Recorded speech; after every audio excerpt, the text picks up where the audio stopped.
Motts, the President Emeritus and historian at the Gettysburg Foundation, for a segment of Wall of Faces, Casualties at Gettysburg, and we're doing July 3rd, 1863. We're at the corner, south corner of the Cadore Barn, and in the background of your frame, all the way on the right of your frame, you'll see the Round Tops.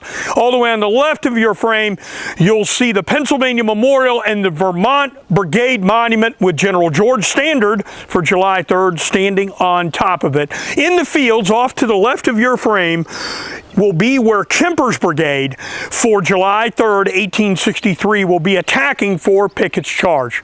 Our Confederate soldier for this segment of the Wall of Faces is Lewis Burwell Williams. Colonel Williams was the colonel of the 1st Virginia Infantry Regiment here in the Battle of Gettysburg, one of 15 of Pickett's regimental commanders here in this attack for July 3rd, 1863. Colonel Williams was born September 13, 1833. He is 29 years old here in the Battle of Gettysburg. He's the son of Lewis Williams, Esquire, attorney in Orange County, Virginia.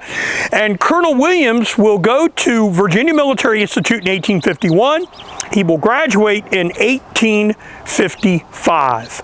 Both of his roommates at the Virginia Military Institute are officers in the Battle of Gettysburg in Pickett's division, commanding regiments, just like Lewis Williams. That would be Robert C. Allen. Colonel Allen is the colonel of the 28th Virginia, and Waller Caswell Patton, the colonel of the 7th Virginia Infantry. All three of these men in the class of 1855, all three of them dying in Pickett's charge on July 3rd, 1863, killed or mortally wounded. All of them roommates in present-day Room 201. When David Hunter burned down the Virginia Military Institute, they didn't change the room numbers. They rebuilt the place.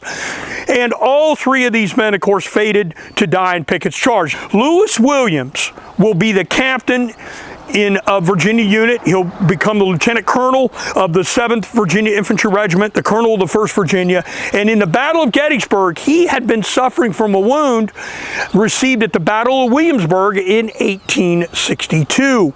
Now, Colonel Williams will recover from that wound, but he'll still be ill here in the battle. He'll request to ride a horse. That will be a fateful request on his part, because on July 3rd, near the Emmitsburg Road, just north of where we're at, Colonel Williams will be shot in the shoulder, mounted, leading this attack on July 3rd.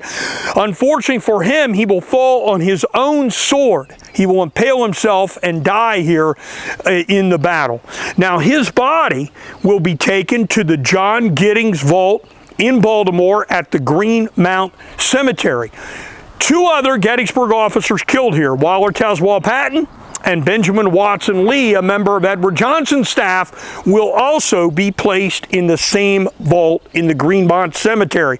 Charlotte Giddings knew Colonel Williams and also knew Colonel Patton before the war, and she offered to allow that vault to be used until they could have final disposition of the bodies of both Colonel Patton and also Colonel Williams.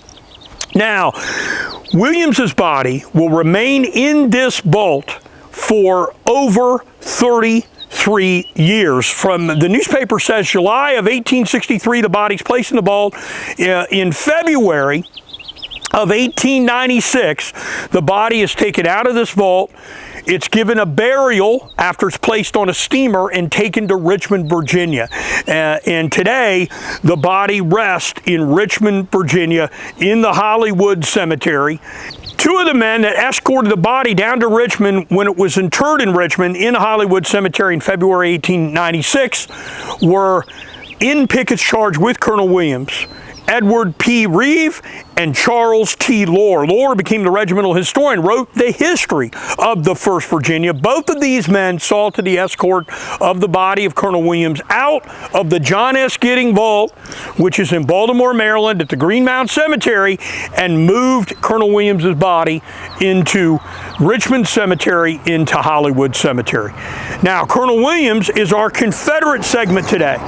We're going to move ourselves up near the angle at the copse of trees for Pickett's charge, and we're going to bring in our Union character for this segment of Wall of Faces, Casualties of Gettysburg, and that will be Major Edmund Rice, who is an officer in the 19th Massachusetts Volunteer Infantry Regiment, repulsing this attack that Colonel Williams is leading the 1st Virginia in on July 3rd. So stay tuned.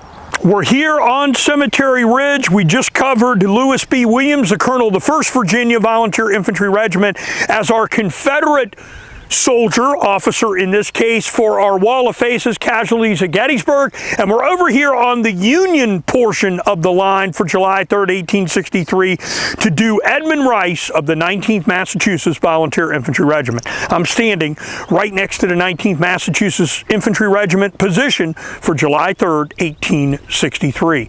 Edmund Rice was born December 2nd, 1842, and he is not yet 21 years old here in the Battle of Gettysburg. A native Massachusetts, he went to Vermont and went to Norwich Military Academy, which is the oldest private military school in the United States, founded in 1819. It's in Northfield, Vermont. And he'll stay there a while in Norwich, receive some military training, and then he will leave the school. At the outbreak of the war, he'll get a commission in the 19th Massachusetts Volunteer Infantry Regiment, and he is here as the major of the 19th Massachusetts Volunteer Infantry Regiment on July 3rd, 1863.